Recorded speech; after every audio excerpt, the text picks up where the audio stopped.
Wednesday Wisdom. We bring you leaders from the education domain who are building the careers of young minds and are building India through that. For the last 17 and a half months, we brought you leaders from higher education, from K-12, from EduTech. We brought you education policy makers. Today, we are talking to a leader who's been an entrepreneur, who's been an institution builder, and who has set up a university from scratch, and in a span of less than 11 years, made that university a go-to destination for students. Let me welcome Professor Dr. C. Raj Kumar, who's the Vice Chancellor of the OP Jindal Global University, to BW Education Wednesday Wisdom. Thank you, Professor C. Raj Kumar, for joining us today. And we look forward to understanding the secrets of how to build a university credibly and at a scale in a very short span of time. So welcome to BW Education Wednesday Wisdom. Good afternoon to you, Dr. Batra, and I'm very excited to be part of BW Education's program. I know the stellar reputation of your organization, and I'm very delighted to be here. Thank you so much. Along with me is my editorial colleague, Vasudha Mukherjee, who would also be my co-pilot and ask you a couple of questions. This is being streamed live on BW Businessworld, its main website, businessworld.in, on bweducation.com, and on our social media handles.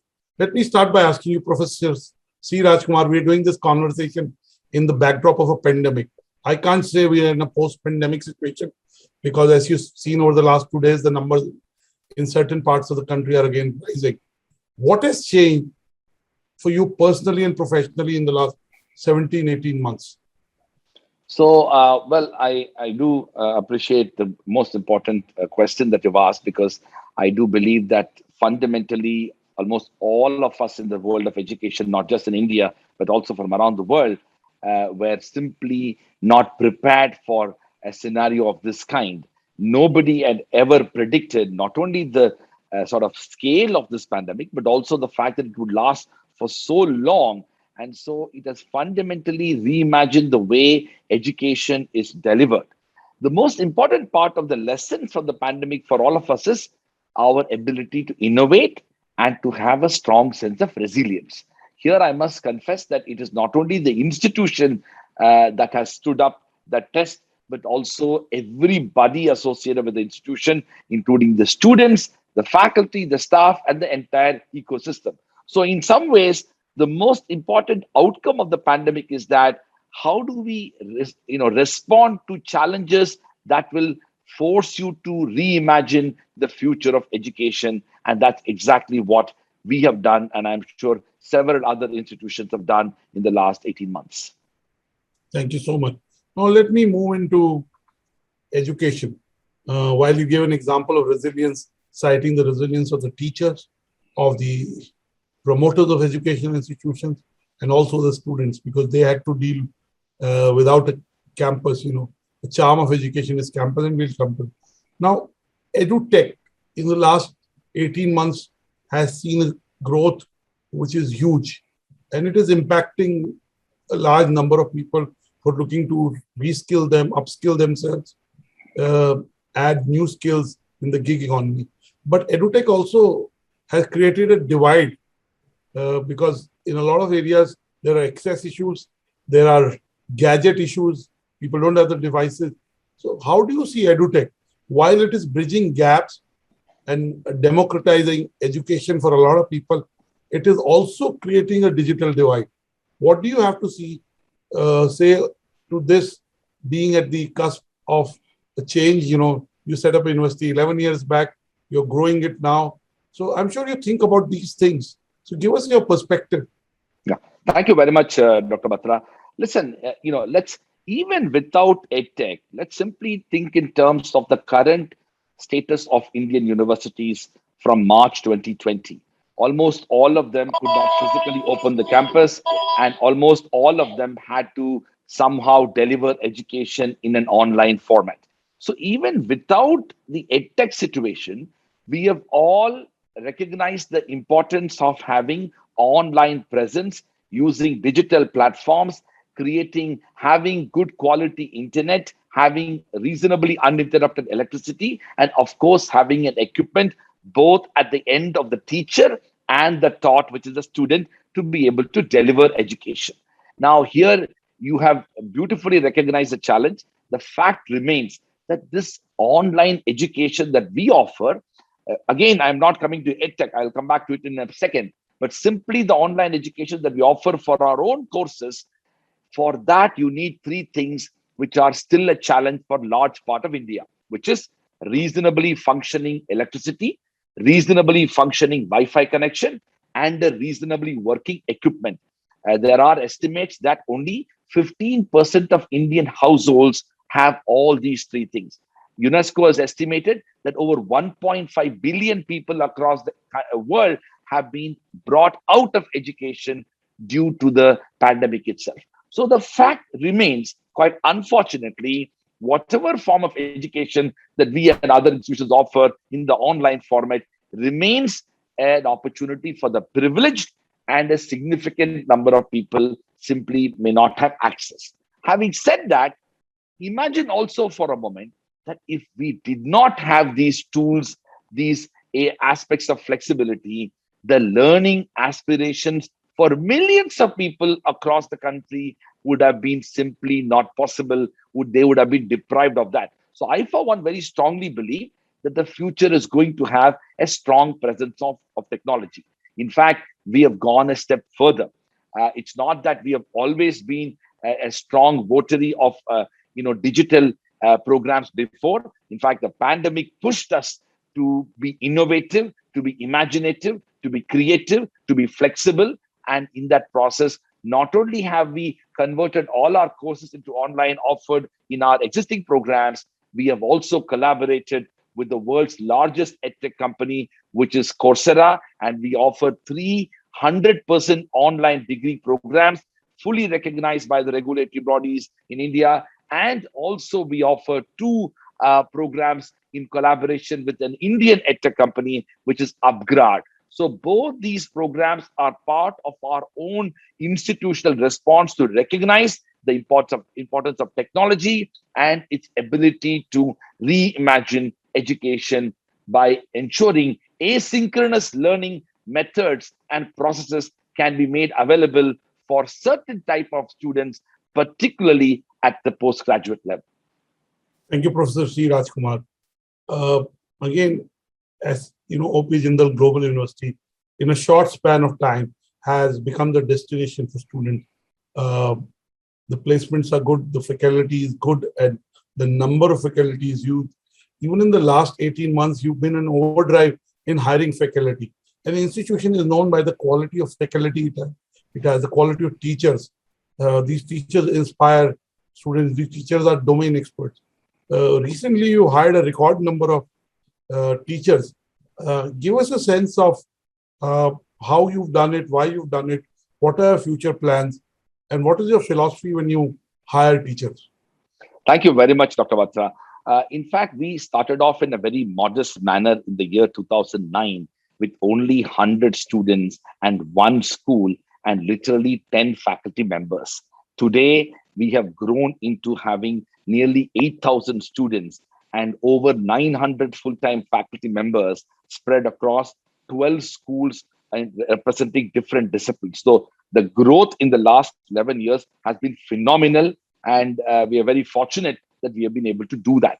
But I think it's very important to mention that growing and expanding the university with larger students is not quite extraordinary in India.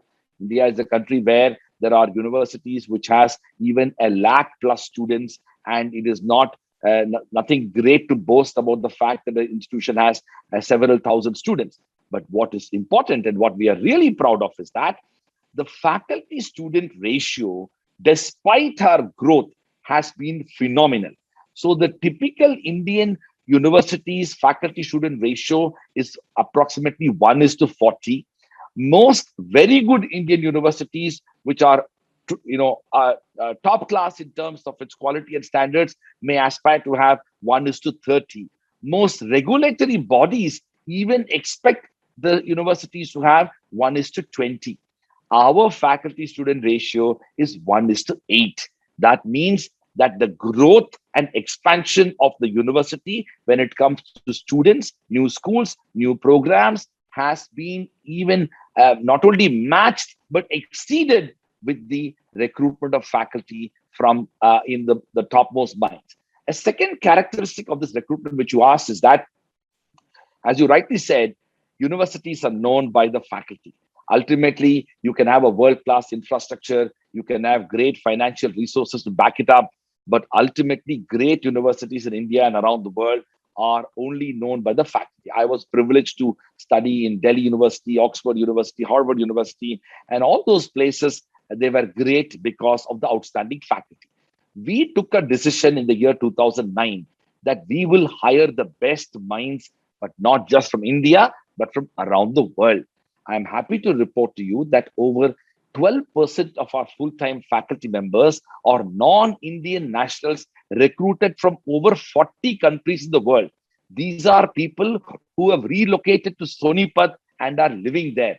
There is no university in the whole of South Asia, not just India, which recruits so many faculty members from around the world and from so many different countries.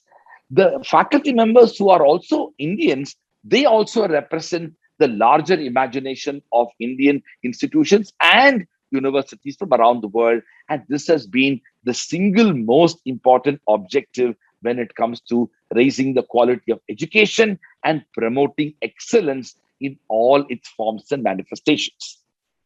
Thank you so much. You're right that the quality of education is directly linked to the quality of faculty, and the faculty-student ratio in terms of learning and attention and personalization plays a big role in the development of the students. Now, let me ask you, you set up this university 11 years back. Recently, the trustees of the university, Mr. Naveen Jindal, announced along with you that rupees 1,000 crores has been earmarked for the expansion of the OP Jindal Global University. Where are these investments likely to go? Are you looking at a multi-locational presence? Where will these investments go? Thank you very much, Dr. Batra. In fact, Mr. Jindal, our Chancellor, has been very generous. Not only the current investment, but in at the founding itself, he made a very generous commitment, and he made 3 commitments, and he has kept his promise and more than adequately fulfilled them. First, he made a commitment to putting in the financial resources. Second, he made a commitment to doing it in a not-for-profit manner. And third, he made a commitment to ensure academic freedom and autonomy and independence to build a world-class university. So that is the mantra for creating institutions of excellence. You need financial resources, you need a not-for-profit imagination, you need autonomy and freedom of the institution so that the institution can grow and blossom. Now, the last 10 years has been phenomenal. As you know, we have been ranked as India's #1 private university by the QS World University Rankings. We are ranked number top 700 in the world out of the nearly 40,000 universities in the world. Our law school has been ranked India's #1 law school consistently by the QS rankings. And this year, we have been ranked 76 in the world. Our business school also, our BBA program has been ranked India's top 3 program by the Outlook iCare rankings most recently. So in a way, and the most significant of all of this is that the government of India has last year recognized OP Jindal Global University as an institution of eminence, a distinction given only to 10 public universities and 10 private universities out of the 1,000 universities in the country. And we are the first and only non-STEM, non-medicine university which have been declared as an institution of eminence. So with this history, Mr. Jindal, our Chancellor, felt that this is the next moment. A time has come when the institution needs to expand and create new opportunities for our students. So the investment is happening broadly at 3 levels. First, the investment is happening towards expanding the institutional infrastructure for the benefit of the faculty and the students at large. This requires careful planning when it comes to faculty level infrastructure, including office spaces, but also seminar rooms and conference rooms and lecture theaters, which will help building the future of the institution. The second, which is focused on the students, is about creating significantly expanding spaces for the students to be able to fulfill their broader, aspirations. Because after all, residential universities are places where students spend all their time, their several years of their prime time, and it's important for them to not only have an academic ecosystem but also a broader ecosystem for them to engage and grow and evolve. The third major area of investment is investing in sports and sports related development. As you know, Haryana is clearly India's sports capital, with 40% of India's athletes in the Olympic participation coming from Haryana, of which 6 of them are from Sonipat. So it is only quite natural, as an avid sportsman himself, Mr. Jindal has made a significant commitment towards dramatically expanding the sports infrastructure of the campus. By this expansion, we will be in a position to host international level competitions and also develop a culture of sporting excellence among our students to actively participate and engage in a number of sport related events on campus itself. These are the three major areas. Of course, we are also investing in expanding our scholarships. We want to create more opportunities for students so that they can have access to education. We want to create more research grants for our faculty to pursue research. We are creating new research centers and research institutes, which will ensure that the research work of our faculty is impacting the society at large. Thank you so much. If you look at the American universities, look at the European universities, they were set up by industrialists in a true philanthropic way as a gift to the society. I think in India also many industrialists are looking to really build their legacy by building educational institutions, and OP Jindal University is a great example of that. Let me ask you my last question before I bring in Vasudha into the conversation. Mr. C. Raj Kumar, you started this university 11 years back, and you invested in physical infrastructure, technology, faculty, and associated aspects. Today, we are in a post-pandemic or in a pandemic era. If you to invest a similar amount of money, do you think it is possible to build a university on the cloud?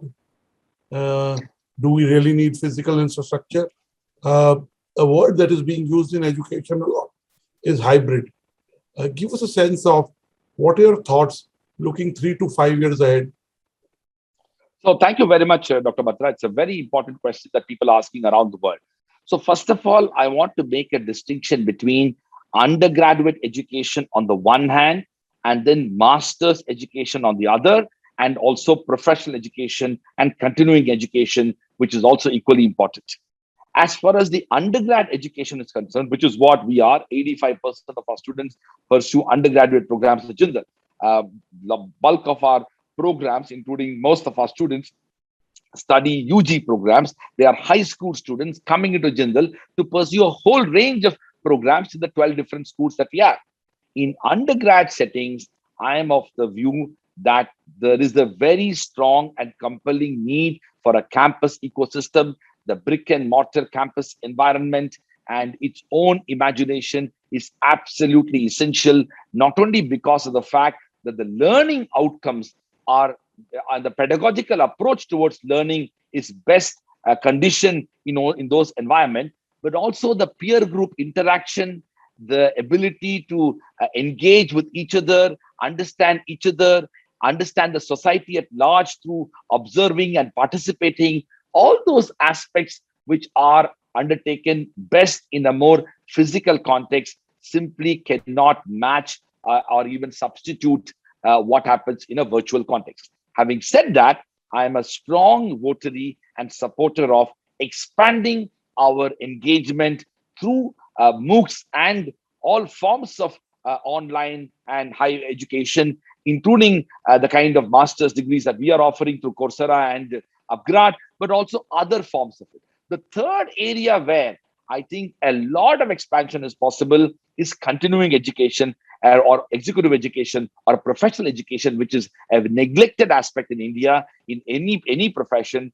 For example, if you look at a typical United States professional or a UK professional, they are continuously involved in education. Educational project does not stop at the end of a undergraduate or a master's degree when they leave the portals of an institution. They are constantly upgrading themselves. They are constantly getting into short-term courses, long-term courses, immersion programs, and things like that, which I believe can work best in those conditions using the technology. Lastly, I would say, even when physically we open the campus in a post-pandemic world, I do believe that what the pandemic has taught us is we should move into hybrid education anyways, meaning that along with the physical campus environment, a lot of courses and opportunities should also be created so that students can engage and interact with faculty members from around the world and in online settings too. In fact, one of the remarkable outcomes of this is that if our governments, step up their effort and improve the quality of, internet and electricity and all of that, we genuinely have an opportunity to democratize education and create greater forms of access to education for a large number of people in India, because everybody cannot afford higher education, the kind of education that we would probably offer. And that's where the democratization element would be extremely valuable. My last question is that the new education policy was announced last year. There's a lot of euphoria around it.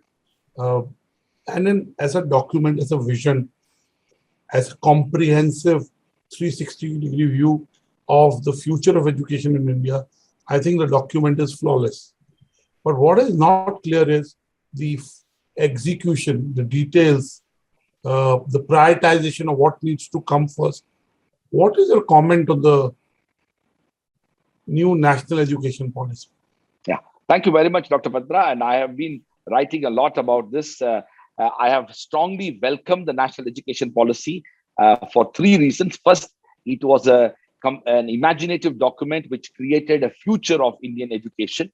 Second, it has attempted to break the barriers of the public and the private sector divide in education, which was important for me personally, but also important for India. Over 70% of Indian higher education institutions are in the private sector. Over 70% of Indian students are studying in private higher education institutions, and the NEP has responded to that.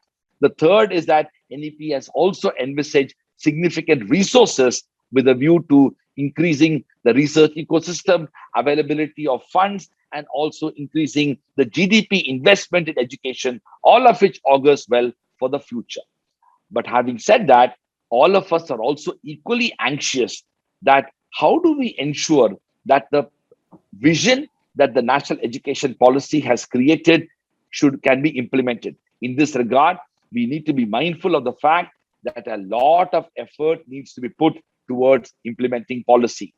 We know governments all over the world are notorious about not effective implementing its own policies despite the vision and the imagination that created it. We need to ensure that a step-by-step process with committees and mechanisms at all levels need to be created so that task force-based model from the highest level of intervention at the Prime Minister's level all the way to the education ministers and education secretaries and vice chancellors across the country need to be coming together to implement the national education policy. The fact that the first anniversary of NEP was addressed by the Honorable Prime Minister himself demonstrates the serious intent of the government. But we all know that that's not enough to get the job done. And that's where a lot of effort has to come in the weeks and months and definitely years to come. Thank you so much. At this point, let me bring in Vasudha into the conversation. Vasudha, you and Professor C. Raj Kumar. Go ahead, ask your question. Thank you, Dr. Batra. Thank you, Dr. Batra. And thank you, Professor Raj Kumar, for joining us today on BW Education, but Mr. Wisdom. You talked about so many different things, but I want to just go back to when you were discussing, Coursera and Upgrad and working with them, because so many academic institutions are actually working with these edtech companies, whether it's to just have it, online platform that they assist them with, or whether it's to bring in the skilling. So it's kind of like the education institutes give their give the education and academic perspective, and the ethics bring in the skilling perspective. But I want to ask you, how are you leveraging this academic and ed tech collaboration? Yeah, well, thank you very much for that question. Listen, the first partnership that we set up was with Upgrad. We are running a program called the LLM in Corporate and Financial Law in a blended mode, which has components of lectures which are more synchronous and live, and then of course asynchronous too. And that was a extraordinary success. And also we launched the MBA program in digital banking and finance, which was also a very successful program. A lot of learning we got through that experience. And one of the most important part of the learning was, how do you create a pedagogy that is different from what we are used to or our faculty are used to when it comes to teaching in a classroom environment? To what extent the learning outcomes for digital learning is different from what happens in a classroom environment? Those are hard questions that we asked, and we ended up successfully creating those programs, and those programs have evolved very well. This year, we partnered with Coursera, and I'm happy to report that we are the first and only university in India that Coursera is partnering to launch degree programs. There is no other university in India, including IITs and IIMs, which Coursera is doing degree programs of the kind. We have launched 3 master's programs. Now, here again, I must say that the biggest learning is actually for the faculty. So in a typical classroom setting, you might have a 2-hour class lecture followed by interaction and things like that. But the way the online education works is the attention span for the learners is much limited, particularly when it's happening in an asynchronous mode. So the entire lecture, the curriculum, the course structure, the program, all of them had to be reimagined and retailored, and in many ways repackaged with the view to capturing the imagination of these learners who may be accessing these materials in different situations. The second is that geography also has to be transcended. It's entirely possible that this course will be having learners from around the world. So instead of picking up examples that are largely limited to India, which may or may not have an appealing factor to a student in Nigeria or Madagascar, we need to ensure that the entire examples that the faculty members are giving in the course of their lectures are able to have a more international appeal and connectedness. Third, we also need to reimagine the entire framework of grading, assessment, and evaluation, which will also match with the type of learning outcomes and experiences that the online platforms generate. So in a way, it's a brave new world out there. We as educators had to reimagine our approach towards education, and we have learned a lot. It's still early days. The Coursera 3 degree programs online are just being launched in September. The last several months, we have been busy recording these lectures so that ultimately it will be able to tailor the interest to the interest of the students. Wow, thank you so much. And I think one of the first things you mentioned was how it's a big learning curve for teachers and educators. And we've been having a lot of discussions about teacher training and teacher training being at the forefront. But how do we actually go about that? Can you tell us how you as institute are going about that? Yeah, so I think the good thing is that we, because when you have established players like Coursera and Upgrad, which are involved, and particularly Coursera, which has a global presence in some 100 countries in the world, what ends up happening is they have vast experience to share. They have done this before and done it many times around the world. We have been able to get good guidance and support in relation to the pedagogical approach towards teaching and launching these programs. There has been a lot of hand-holding from day one so that we are able to deliver the program and fulfill the expectations of the learners. The feedback is constant and we need to correct and change. In fact, I must say that the faculty members of Jindal Global University have been extremely cooperative. understanding and appreciating that this is the new mode of education that they are themselves going to be part of. In fact, it's actually different from what we do as online education in our for our regular courses, because after all, online education that we offer day in and day out, even today, is more live classroom experiences for students who are learning in a synchronous manner. But what we are doing with Coursera is 100% online and in an asynchronous manner, where students are going to be looking at recorded lectures at their own time and will, and may not have the luxury of asking a question right away. They may, of course, be able to communicate later, but that requires a different type of approach, which may include, for example, storytelling. It may include illustrative examples. It may include a short clip from a movie. It may include references of materials from books, but in a easily understandable manner. So there are multiple ways by which this pedagogy has to be strengthened, and that's what we're doing. I must confess that at the end of this exercise, we would have had more learnings, and I do hope that in the months and years to come, whatever recordings for the programs that we have in the future will only get better. Yeah, yes, absolutely. And skilling is a continuous thing. It's not something that ends anywhere, and we've seen that so much, and with the amount of pressure that's come on, especially educators over these last 17 months. But going on of skilling, we're seeing a lot of talk about bringing more skill-based education into our system. And we also have a approach where we want to have a holistic education. A holistic education does not mean just skills, because skills are more job-oriented. How do we balance these two ideas of having a holistic education, but also getting students job ready? So I think it's a very important question, but we also need to recognize that there are different roles and responsibilities that different institutions play, and we should not underestimate and try to overload academic institutions for everything. There is something to be said about the substantive knowledge and expertise and skills that one acquires in the course of one's undergraduate or postgraduate degree or a doctoral program in a university setting, which is the classic framework of higher education. While there is a very good reason why other types of skills can and should be imparted and acquired by students, which may or may not necessarily come out of the university itself.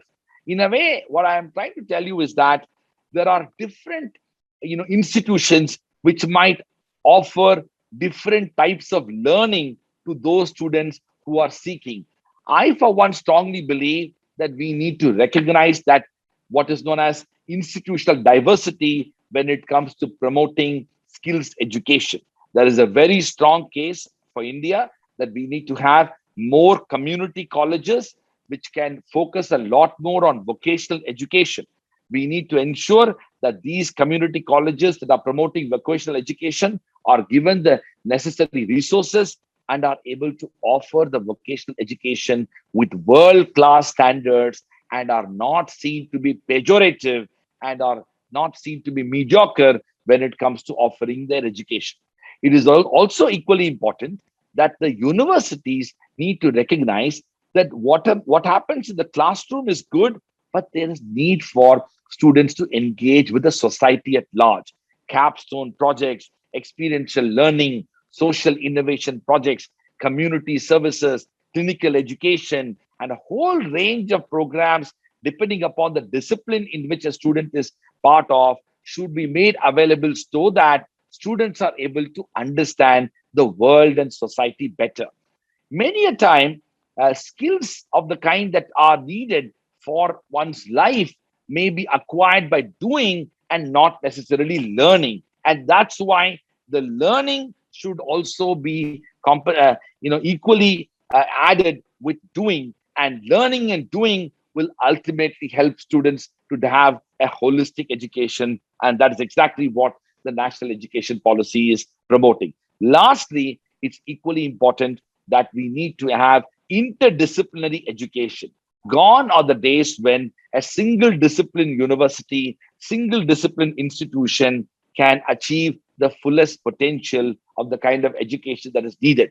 Today, there is a strong need for having liberal arts, humanities, and social sciences infused into our educational paradigm, and not to be seen as something that is in the periphery of education, marginalized and somewhat, carelessly disregarded by the larger educational system and imagination. We need to bring the liberal arts studies, the humanities studies, the social sciences studies to the heart and center of Indian education system. We need to ensure that engineers and doctors are also made to study history and political science and law and sociology and anthropology, so that they can understand the social context better. Absolutely. I mean, people do seem to think that, liberal arts and engineering and medical are two different ends, but, medical people also need to be very innovative, and engineers have to be very creative if you want to be, get ahead in the job. And therefore, they do absolutely go hand in hand.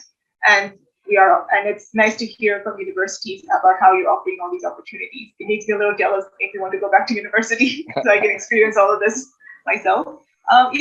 Another big topic right now is CBSE. The exams were canceled.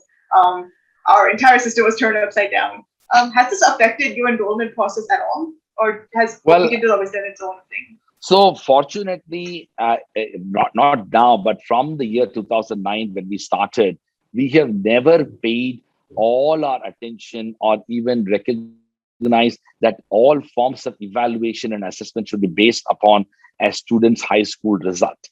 In fact, all admission to the schools and programs of OP Jindal Global University are based upon entrance examination, which is conducted by independent organizations, including Pearson VUE or LSAT, or even we take scores such as SAT and ACT and all of that. So we value that, but we also sometimes, for some programs, interview students and look at their broader, work, including their high school examination results, but also various activities that they've contributed to understand in a more holistic manner the personality. So we, for one, have never believed that the 12th standard examination, regardless of whichever board you have taken, will be the single most important factor that will determine your future. We have rejected that framework long ago. So the pandemic did not change much. In fact, our enrollment across schools have increased, and more students who have recognized the need for being part of a multidisciplinary university that also values students' abilities, not only on the basis of that one examination or two examinations, the 10th and the 12th, and to look at individual students for what they are and what they are capable of doing. Many a time, one of the tragedies of the broader Indian education system is that the decision with regard to what one wants to do in life also ends up being made so early, when we know that high school kids at that age have very little knowledge or having informed understanding about both the study subjects and the career choices. Many a time, they may end up doing something well. That does not mean that's what they want to do in life. Doing something, being good at something, may actually be very different from what you really want to do in life. So these are very important decisions that young people have to take. And that's why a university like us is promoting that idea that it's important for you to have a broad-based liberal education in your early years, which will help you to ultimately take an informed decision as to what you want to study, with offering a lot of flexibility for cross-registration of courses across the different schools that the university has. Right. So then you must be completely in favor of the credit bank system that NCP is trying to set up. Absolutely. So the Academic Bank of Credit system is a very good system. What we really need to do is that one of the things that we need to work hard is, how do we create the back end credit recognition model? Right now, only few institutions are privileged enough to be able to map the credit structure, offer flexibility in those credits, and even enable students to complete those credits in a time-bound manner. The fact is, and you know this very well, Indian higher education system is extremely diverse. There are public universities, there are state public universities, there are central universities, there are single discipline institutions, there are private universities, there are deemed universities, and there are institutions of eminence like us. So there are so much of diversity in these institutions, and it's important for us to come together to develop certain universally applicable or transferable standards that can ultimately help implement these policies better. And have you taken any steps of like to integrate these different languages or regional languages into your course? Because that's also a Well, major. Yeah. so see, as you can, the particular policy that you're talking about focuses a lot more on, technical Yeah. education as well as school education.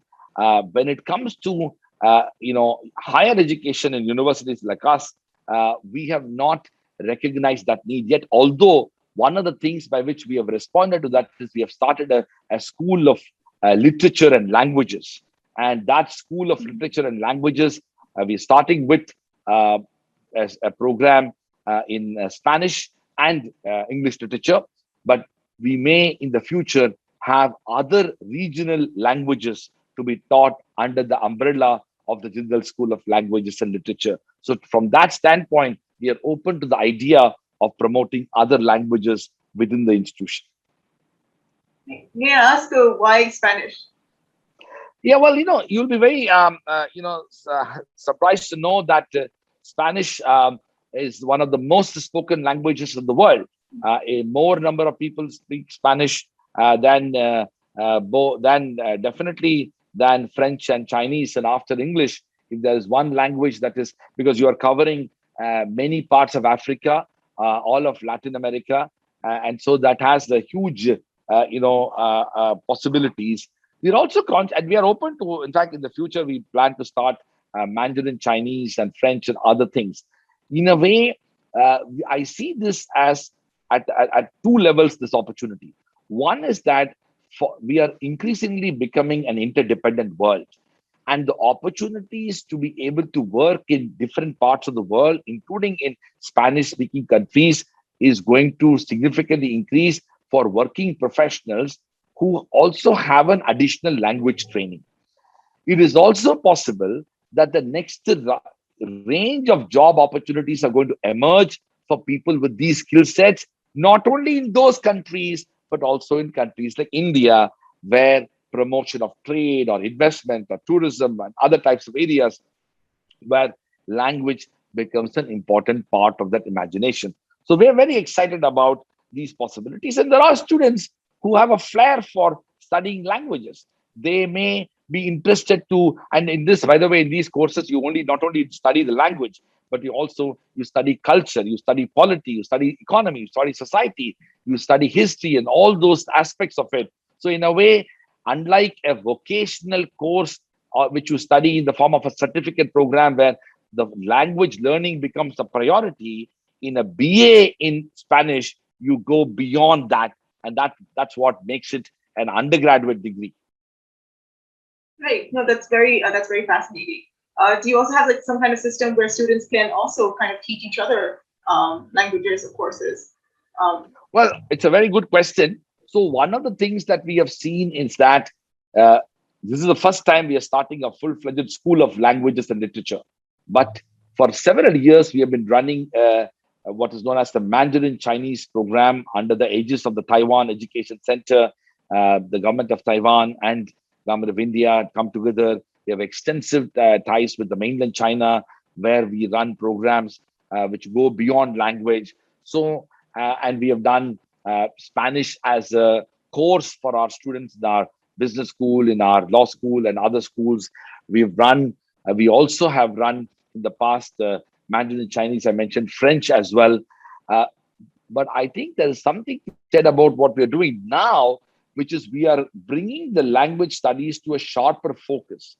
What this means is that more and more students within Jindal will be in a position to study foreign languages, not only as a full-fledged degree program, but also as an additional skill set that they can have along with the study of, let's say, public policy or liberal arts or journalism or architecture or whatever. Right. The Taiwanese Mandarin, they use the more traditional Chinese, right? When they do the writing. You are absolutely right. You are absolutely right. And we had a very good relationship we continue to have with the National Tsinghua University in Taipei and our university. Both of us signed an agreement, and on that basis, for they have been sending instructors, and we have been doing this foreign language training for many, many years very successfully. Hundreds of Jindal students have graduated in that program, and some of them have also gone to Taiwan, but also to mainland China, have studied there. So language, in fact, one of the remarkable things about any foreign languages or even Indian languages, it quickly and suddenly opens up new doors and creates a deeper sense of cultural understanding when you know that language. No, I 100% agree with you. I did learn Mandarin when I was in high school, so it was. Okay. Great. And I remember them teaching us that every symbol. And it's not an easy language, so one has to really it's work very hard. symbolic. Like every word is an image, and it does tell you a lot about how they see their culture, because just learning that language will make you understand it. And it's so similar to Asian culture; it has so much similarity that there is a sort of you feel this unity in Asia and among each other. And those are very important. I'm sorry, I just really love languages, and that's why I'm asking you more about this. This was not part of my questions. No, it's a very important thing. And yeah. Many people, unfortunately, don't have the privilege of doing that because one doesn't have time to independently do. When I learned German for a couple of years when I was a student, a high school student, and when I entered, when I was in college, both in Delhi, in Chennai and in Delhi, but it was a lot of effort to go to Max Miller Bhavan, which is the Goethe Institute, do it above and beyond what you study. But the best thing is if it happens in the university setting, a lot of logistics and coordination becomes easy. Right, and also once you're in that campus environment, you're already giving 8 hours of your day to that campus, and you can always use that in very different ways. And you have opportunities to interact with people who are already there. One of the challenges I had is I would go study German, and when I'm at Max Miller Bhavan, I get to speak. And when I come back to my own, institutional settings, I rarely have anybody to speak in German. Yeah, exactly. No, that's true. My mother also learned German when she was in school in Businessworld. And then after that, there was no use. She had a language teacher from Germany come and test her, and she spoke it really well. But then when you can't use it anywhere, it's kind of dismaying, right? Very true. Right. So I will go back to my normal questions that I was asking before that, but I really enjoyed this little tangent on languages. Right. So you've mentioned a lot of things. Talk about classroom size quite a bit, and talking about this ratio of having 1 to 8, one teacher for every 8 students. Was this something that you started off with when you started the university? Was this something like one of your main goals to make sure that your class sizes were the ratios were small? Well, listen, if you look at the world's best universities, including Harvard, Yale, and Stanford, the faculty-student ratio is, extraordinarily appealing. You're mostly looking at 1:5 or lesser. That means the kind of personalized attention that the students have, the classroom sizes are smaller. Many a time, students have direct mentorship. They have faculty members correcting their assignment and providing comments.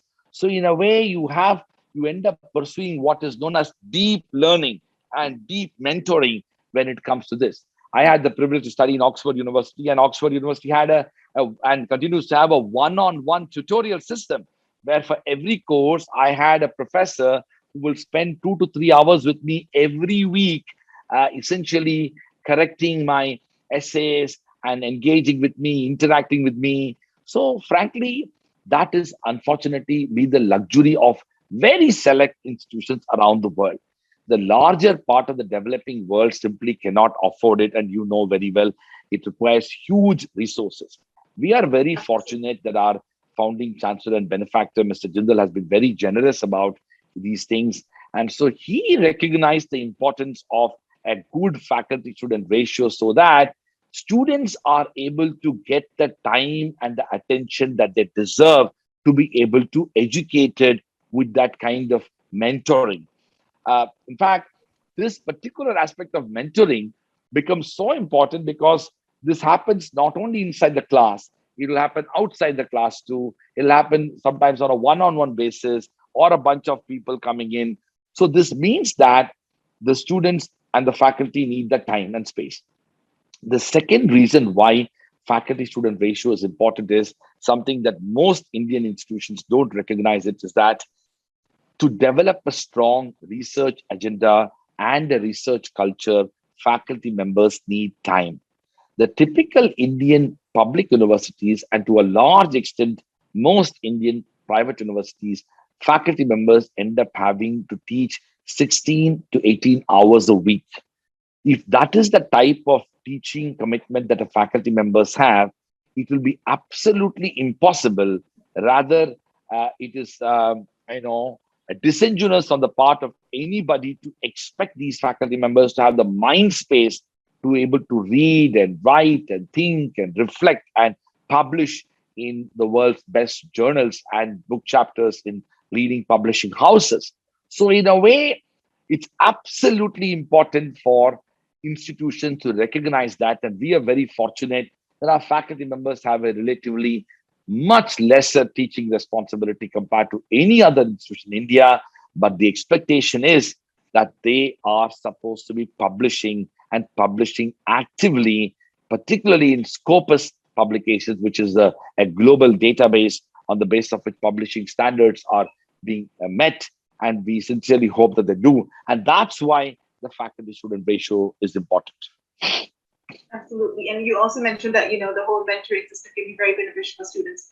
Have you also had your faculty give similar positive reports every time they're able to? Oh, absolutely. I mean, the relationship between the faculty members and students is one of the main reasons why year on year we get some of the brightest students from the topmost schools of India wanting to come to Jindal, because not only faculty members are outstanding teachers and researchers, but they are actively participating and bringing the best out of the students in those classroom settings, both physical and online. Since March 2020, we've been online. Also, it's important that every student is uniquely situated. Each student requires a different type of mentoring. In fact, as Vice Chancellor, I have open houses in which I invite students to join in those open house conversations with me and to talk about building the future of the university and to address whatever problems and challenges that they may have.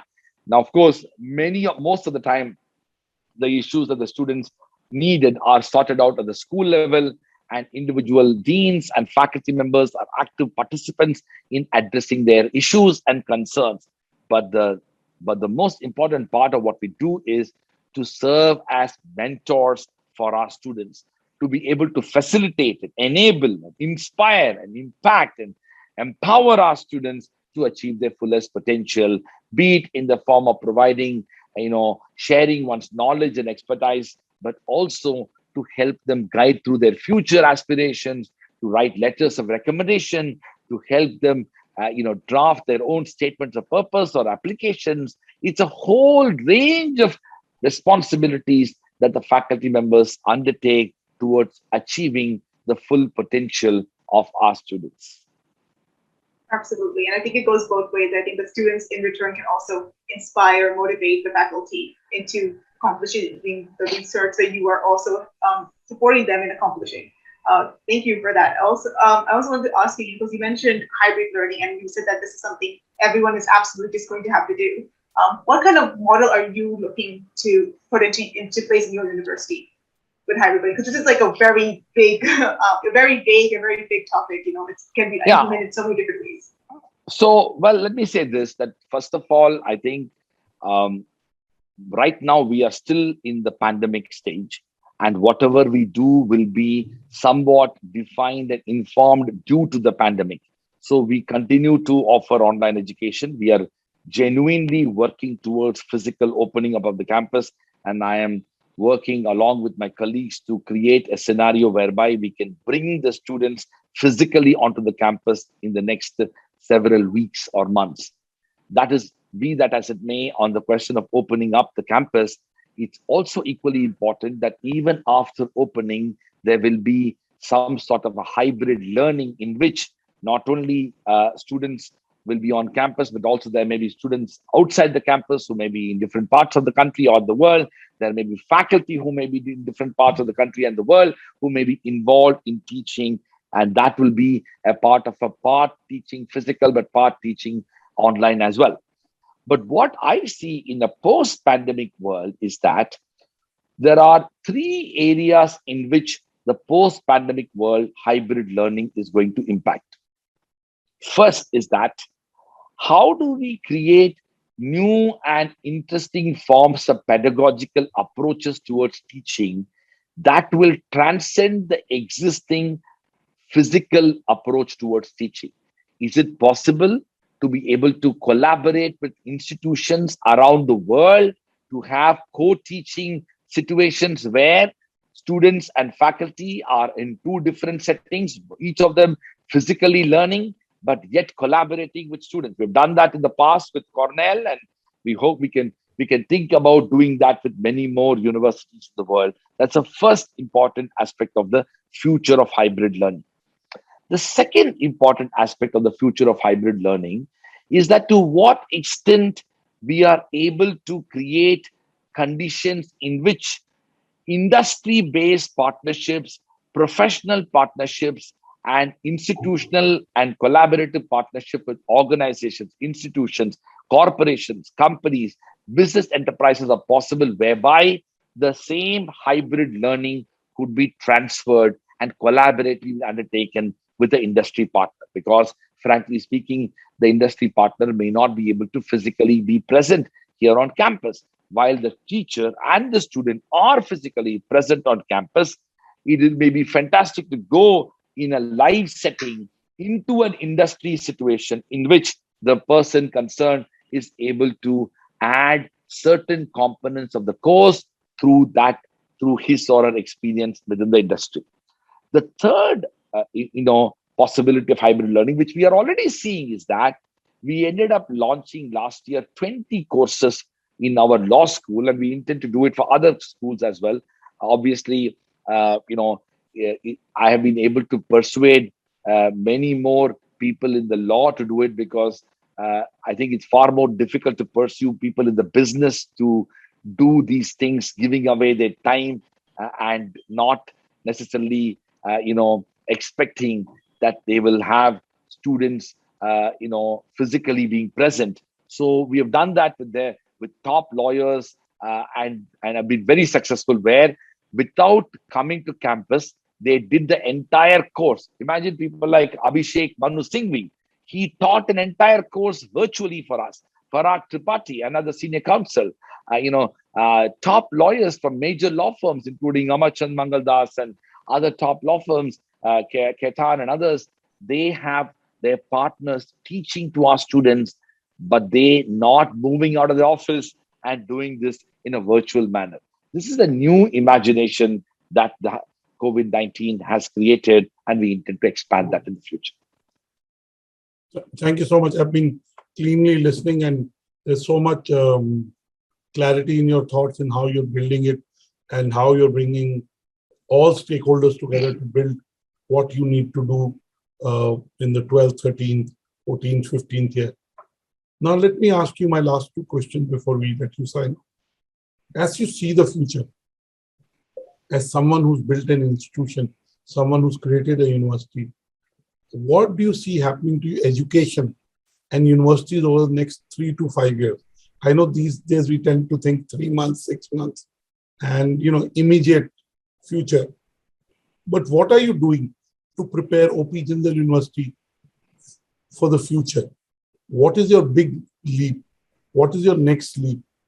Yeah. Thank you, Dr. Batra. Let me say this, that first of all, I see an enormous promise in the future, particularly in India. The reason I'm confident about the future of India is that 1,850 million people in India are less than 35 years of age. Indian life expectancy has increased to nearly 75 plus. This means that when the most part of the Western world will become older, most parts of Eastern world, including China and Japan, will become older. India and Indians will be younger and will be younger for a longer time. That means the extraordinary potential of these young people to be able to accelerate their opportunities, to be able to have them educated in the leading universities in the country and beyond means that they can contribute to the future of our nation and the world at large. So I am confident there. The second thing I must say is we need to take our universities far more seriously than we have in the past. I do believe that the potential of our universities is quite significant. It's absolutely important that we pay that attention. It's important to recognize how universities can build the future of societies, and such is the attention that need to be paid. And I am seeing that change happening, and I do believe that the future is bright. Lastly, from the standpoint of our own university, I do believe that the next decade is going to be important. But one thing is very clear: universities are fundamentally about places of inspiration and transformation. This goal of institutions to impart education that is inspiring young people and to create ideas that are going to transform society, the twin goal of universities need to be addressed, and that will be addressed by one important institutional capacity with universities, which is hiring the most outstanding people. In fact, very famously, the Nanyang Technology University founder was asked many years ago, because NTU is a global example of barely 4 decades. It became one of the top 100 universities in the world. Never before in the history of higher education, an institution which is so young ended up becoming a world-class university. And that person said there are 3 things which are important to have a world-class university. First, people. Second, people. Third, people. So the most important part of what we should be doing is to be able to hire the most outstanding faculty members, the most outstanding researchers, the most outstanding teachers, and the most outstanding administrative staff, who will be the sort of foundation and the bulwark around which the institutional capacities can be built and sustained over a long period of time. The beauty of a Harvard University is it has been able to retain its position for over 300 years. The beauty of Oxford University is it has been able to retain its position as a leading university for 800 years. We need to build institutions that will outlast our time. And that means we need to have not a 5-year history, Dr. Batra. We need to have a 50-year vision for what we are looking at when it comes to universities. On 15th August, the Prime Minister definitely gave us the next 25 years vision, and a long-term vision and continuity in leadership is also important. In your case, at the Jindal Global University, you've been there right from the word go.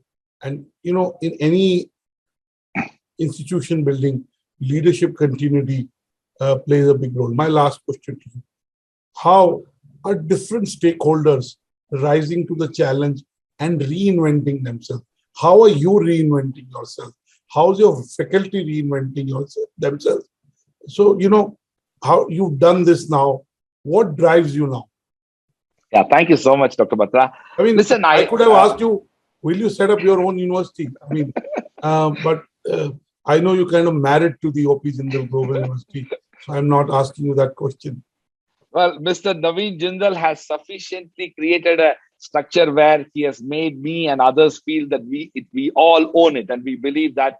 And secondly, I think one of the things that many of us who work here, it's a calling in life that you're pursuing. It's not a job, and that makes a huge difference. And I can see how you are passionate about your work, because once you start treating it as a job, then you start, your interest and motivation reduces. But if it's a calling in life, you go on.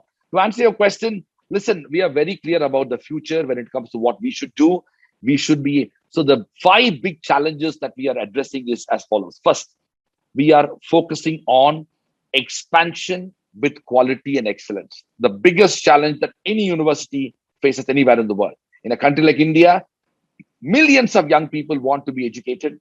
There are very few good institutions that can go, and we need to be part of that imagination. We are not at all in a league where we should make a very tiny institution with such small group of students being educated with millions of dollars being focused on. I strongly believe it is unethical, immoral and unsustainable in a country like India. So expansion with quality and excellence, the first goal. Second, strong commitment to teaching along with research. Another paradigmatic shift, which is in India, either you are a teaching institution or you are a research institution, or you do both of them badly. So we need to ensure that teaching and research are not at loggerheads. We need to have outstanding teachers, inspiring teachers, but who are also creators of knowledge and are able to impact change through their research. Third, we need to marry and endorse and embrace the best of the public institutional character and the private imagination of entrepreneurship. I strongly believe that there are lots of values that we can acquire through the idea of a public imagination of higher education when it comes to creating access, providing opportunities for people who can't afford, creating scholarships and fellowships and provide access to education. And we also need to recognize the flexibility, the adaptability, the entrepreneurship that comes with private sector, and public and private sector imagination need to be married together. And that's an area we are working on.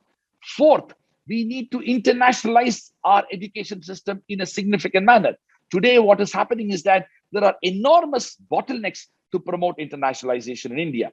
We have challenges of visa and FRRO registration process, and there is so much of disincentives created across all institutional structures, which actually has disincentivized institutions to promote internationalization.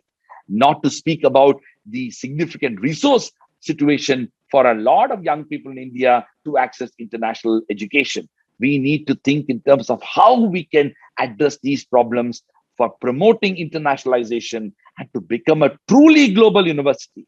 I am most inspired by Nalanda, Takshashila, Vallabhi, Vikramshila. Over 2,000 years ago, they were global universities. They could bring in students and faculty from around the world and were able to offer education.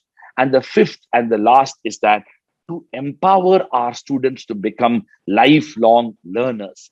The learning project does not stop at the time when they complete their degrees, and we need to ensure that they are constantly having a sense of curiosity, an inquisitive mind, and are constantly learning, and that learning process is not stopped when they leave the portals of this institution. These are the 5 big ideas that we are working for the future, and that should keep me busy for the next 30, 40 years. Thank you so much, Dr. C. Raj Kumar, for building a university that can be a role model for others, for having an ambition that is not only an ambition that you or your university has, but is an ambition that India has. Indian educational institutions need to have that kind of ambition to make an impact globally and to make a deeper impact on the student landscape in India. We're grateful to you for talking to BW Education in today's BW Education Wednesday Wisdom. For our viewers, those who miss watching the full episode of the BW Education Wednesday Wisdom, you can watch it on the Businessworld YouTube page or the BW Education channel. You can also read it in the next issue of BW Education or read a full transcript next week on bweducation.com. So thank you, Professor Dr. C. Raj Kumar, for building the OP Jindal University, and we wish you luck in your calling to create a seat of learning that is both transformational and inspirational. Thank you so much. We wish you luck, and we look forward to more conversations with you. Thank you from both me and Vasudha. God bless. Thank you, Vasudha. Thank you very much, Dr. Batra, and I'm so grateful to you for this opportunity, but also I really enjoyed the conversation. I have always believed that you are the sort of Larry King of India. Now, only thing you need is you need a good suspenders for the future, definitely. So that. But I must tell you, Mr. Professor C. Raj Kumar, that Larry King. I read a column in the Time magazine, the last page, and it was it was to be written by a corporate executive, either in the Fortune or the Time. I read. It was a columnist in the Time. That's where I read it. And I'm forgetting the name of the columnist, but a very popular who would write a very funny. And he was talking about a driving license. And he said that Larry King, what would you do to a guy who has 7 accidents? Would you still give him the driving license? And then he said, by the way, Larry King is married for the 8th time. And we are letting him marry for the 8th time. But that's Larry King for you. And He died a couple of months back. God bless his soul. Yes, he did. Yes, I'm sure he he's did. laughing on our conversation. But I'm definitely not the Larry King. But Mr. Tarun Nangia has very good suspenders. You know, he does a Yes, show on- yes, So I think I'll tell him that he could be the next Larry King. yes. Thank you so much. God bless Thank you. you so much. It's always good to have us Thank you. laugh, and thank you so much. And really, Thank you. congratulations on building the OP Jindal University. Thank you. Thank you very much. Thank you.